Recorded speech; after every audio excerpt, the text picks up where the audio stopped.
Hey everyone, and welcome back. We're doing something a little different today. We're diving into the public reaction to Donald Trump's recent address to Congress, Oh, interesting. but not through uh, the usual lens of news articles or opinion polls. Okay. Our source material today, Google searches. Hmm. Yeah, we're looking at what people were actually typing into Google during and right after the speech Fascinating. to get a raw, unfiltered glimpse into what was on everyone's minds, what captivated the public's attention. I think we found some intriguing patterns, some unexpected insights. So let's unpack this. Absolutely. Right off the bat, we saw an absolutely massive volume of searches directly related to Trump himself. Trump speech, Donald Trump, Trump address, you name it. Right. I mean, you'd think that years after leaving office, the focus might have shifted a little bit.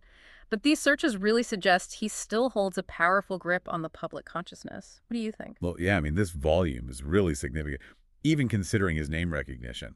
We analyzed over 10 million searches from that night, and Trump-related terms consistently topped the charts, Wow. spiking by almost 400% compared to the previous week. That's huge. So yeah, this suggests an enduring fascination with Trump as a figure, even years after his presidency. Absolutely. And it wasn't just about his name. We also saw a huge spike in searches related to fact-checking. Oh, interesting. Fact-check Trump speech, Trump fact-check, even live fact-checking Trump. Wow. Clearly, people weren't just passively listening. They were actively trying to verify or challenge what they were hearing in real time. It makes sense, right? This surge in fact-checking searches actually reflects a growing trend of media skepticism. Totally. In a world of information overload, people are turning to independent sources to validate what they see and hear, especially when it comes to politically charged events. Right. So instead of just accepting what they're being told, people are taking the initiative to dig deeper and form their own conclusions. Exactly. They're engaging in critical thinking,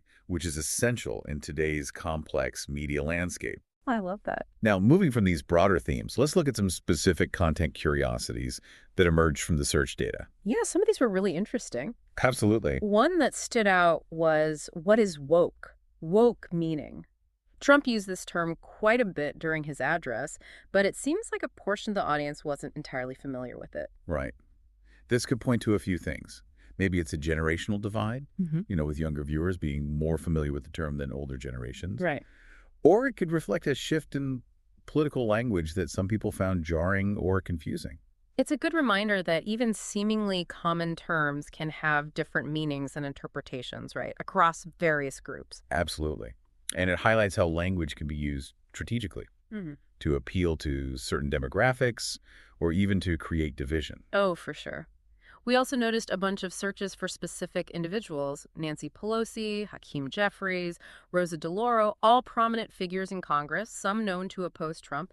It seems like people were interested in their reactions to the speech. It's as if they were looking for cues, on how to interpret the speech. Yeah. Or perhaps seeking validation for their own reactions. The absence of certain names is also interesting, potentially indicating perceived political alliances or just lack of public interest in certain individuals. Yeah. Okay, so now let's talk about something a little different. We saw a surprising number of searches related to the logistics of this speech itself. Trump's speech time, State of the Union time, how long was Trump's speech? Huh, interesting. People were clearly planning their viewing experience. This is intriguing considering the possible decline in traditional TV viewership. Right. It suggests that people might have been seeking out alternative ways to watch the speech, whether through online streaming or social media clips. It really speaks volumes about the changing media landscape and how people consume news and information in a more fragmented way. For sure. But before we get too deep into that, let's look at another interesting trend that popped up in our search data. We saw quite a few searches for specific news outlets: Fox News, CNN, NPR, Newsmax, the list goes on. Right. It seems like people were actively seeking out information from sources known to align with their existing perspectives. What do you make of that? Well, it's a clear indication of how our information consumption is becoming increasingly personalized Yeah. and, unfortunately, often reinforces existing biases. Yeah. We naturally gravitate towards sources that validate our worldview, Yeah. which can lead to echo chambers Yeah. and make it really difficult to engage with alternative viewpoints. So it's not just about access to information anymore. Right. It's about the specific sources we choose to trust and rely on. Exactly. And this brings up an important point, for all of us to consider. How do you choose your news sources? It's a great question. Do you actively seek out diverse perspectives? Or do you find yourself mostly sticking to familiar outlets, the ones that just reinforce your existing beliefs? That's a great question for everyone to ponder. But before we get too deep into that, let's shift our attention to some of the more unexpected search terms that emerged from our analysis.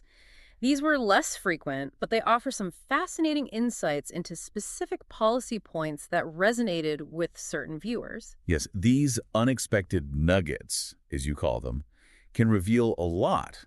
The underlying anxieties, interests, and priorities of different segments of the population. One example that caught our eye was the phrase drill baby drill, which saw a noticeable spike during and after the speech. Interesting. This slogan is often associated with increased domestic oil production. Right.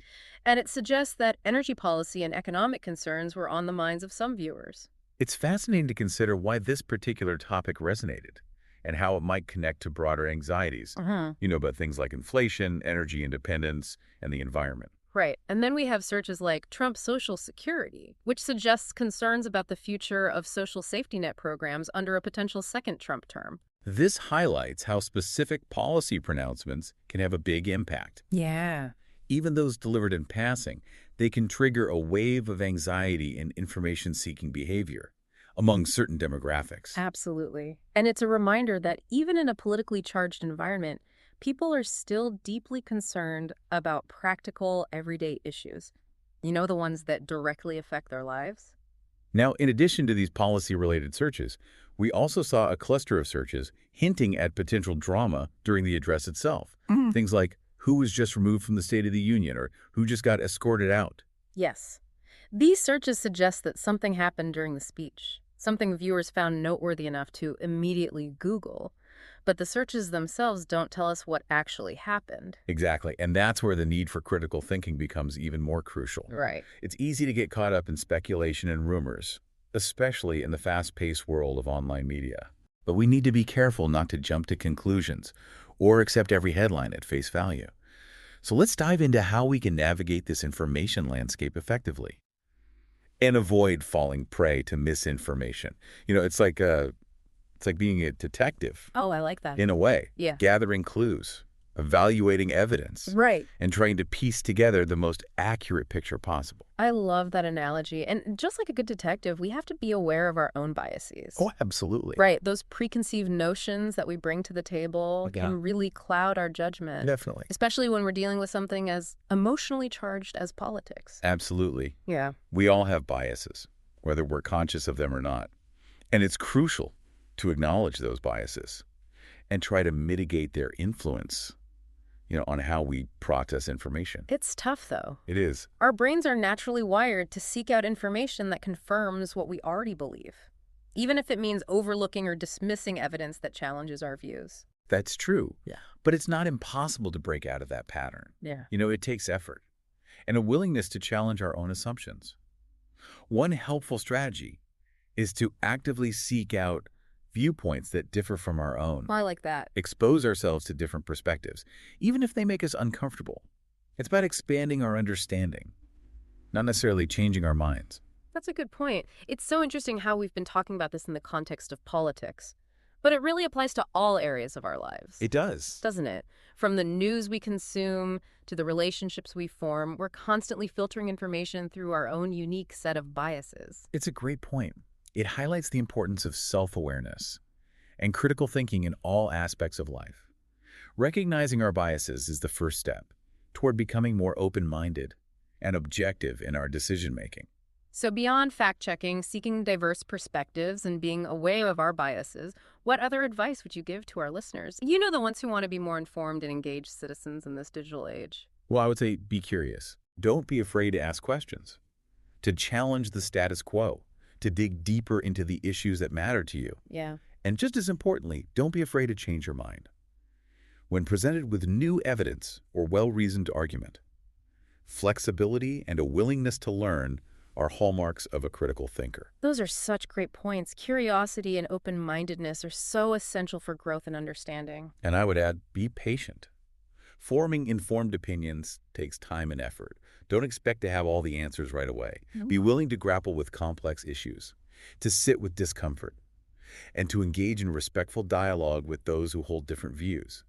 True understanding rarely comes easy. You're so right. This has been such a fascinating deep dive, and I feel like we've learned so much from just analyzing these Google searches. It's incredible how much they reveal about public sentiment and how people engage with information in today's digital world. It's been a pleasure exploring these ideas with you. Likewise. And I hope our listeners are finding this conversation as thought-provoking as we are. Now, before we wrap up, I want to circle back to something we touched on earlier. We talked about how these searches can highlight potential blind spots in public discourse. Right. What isn't being searched for? What topics or perspectives are being overlooked or silenced? That's an incredibly important point. While these search terms can provide valuable insights, they also represent a limited sample of public interest. There are undoubtedly countless perspectives and concerns that aren't reflected in these searches, perhaps due to lack of awareness, access to information, or even fear of expressing certain viewpoints. So how do we ensure that those voices are heard and that our collective understanding of the world is as complete and nuanced as possible? What can we do to broaden the conversation and shed light on those perspectives that might be getting lost in the noise? Well, I think it starts with recognizing that our individual perspectives are inherently limited. Yeah. We each bring our own experiences, biases, and blind spots to the table. And it's through actively seeking out diverse viewpoints, listening with empathy, and engaging in respectful dialogue that we can begin to bridge those gaps in understanding. So it's not just about consuming information. It's about actively seeking out perspectives that challenge our own assumptions and force us to confront our own biases. Exactly. It's about cultivating intellectual humility. Yeah. And recognizing that there's always more to learn, even from those we might disagree with. That's such a powerful message, and it makes me think about the role of technology in all of this. On the one hand, it can create these echo chambers where we're constantly bombarded with information that reinforces our existing beliefs. But on the other hand, it also has the potential to connect us with people and ideas we might never have encountered otherwise. That's right. It's ultimately up to us how we choose to use these tools. Right. We can either let them reinforce our biases and divide us further, or we can leverage them to expand our horizons and engage in more meaningful conversations across ideological divides. So it's not just about the technology itself. It's about our intentions and how we choose to engage with it. Exactly. It's about using technology as a tool for connection and understanding, rather than a weapon for division and polarization. I love that. And it brings us to our final thought-provoking question for all of you listening out there. We've seen how Google searches can offer a glimpse into the collective consciousness, highlighting what captures public attention and what might be slipping through the cracks. But what about the searches that aren't being made? What topics or perspectives are being overlooked or silenced? And what can we, individually and collectively, do to ensure that those voices are heard and that our understanding of the world is as comprehensive and nuanced as possible? That's a powerful question to ponder. And it speaks to the importance of not only consuming information, but also actively shaping the discourse. It's about recognizing that each of us has a role to play in creating a more informed, equitable, and just society. It's like we're all puzzle pieces. And it's through these conversations, Yeah. Through these searches that we start to fit together and see the bigger picture. Yeah, that's a beautiful way to put it. And it really underscores the importance of approaching these conversations, with humility Yeah. and a genuine desire to understand, not just to be heard. So much of what we've talked about today has revolved around this idea of being active participants in our information consumption. Right. It's not enough to just passively scroll through headlines or accept the first version of events we encounter. We have to dig deeper, challenge our assumptions, and be willing to change our minds. Absolutely. Critical thinking isn't just a skill, it's a mindset. It's about approaching information with a healthy dose of skepticism, curiosity, and a willingness to grapple with complexity. And it's something we can all cultivate regardless of our background or political beliefs. That's right. It's a lifelong process of learning, unlearning, and relearning. And it's essential for navigating the ever-evolving information landscape. Okay, so as we wrap up this deep dive, I want to leave you with a few key takeaways. Okay. First, remember that the information we consume is always filtered through our own biases and perspectives. Yeah. Being aware of those biases is the first step toward becoming more objective and open-minded. Second, don't be afraid to challenge your own assumptions. Seek out diverse viewpoints, even those that make you uncomfortable. It's through engaging with different perspectives that we broaden our understanding and grow as individuals. And finally, be curious. Ask questions. Dig deeper. Don't be satisfied with surface-level explanations. The more we understand about the world around us, the better equipped we are to make informed decisions and create positive change. Well said. And remember, this deep dive into Google searches is just one lens through which we can view the complexities of public opinion and information consumption. There are countless other perspectives to explore, and it's through embracing that diversity of thought that we can build a more informed, equitable, and just society. Thank you so much for joining us on this deep dive into the world of Google searches and what they reveal about the public's reaction to Donald Trump's recent address to Congress. Until next time, keep those minds curious and those searches going. Today is your lucky day. Today is the day that our $3 website works for you, paying you directly to your PayPal daily. Imagine $3 ongoing continuous payments to your PayPal account. Imagine falling asleep and waking up to $300 in your PayPal account. How would this make you feel? How could this help you? What bills could you pay? What kind of fun could you have? What does that retirement look like now? All for a one-time payment of $3. This website is DFY done for you, fully built and completely hosted, and never stops collecting payments for you. You have spent $3 on coffee on a regular, but that coffee won't help you create multiple streams of income. Click the link below.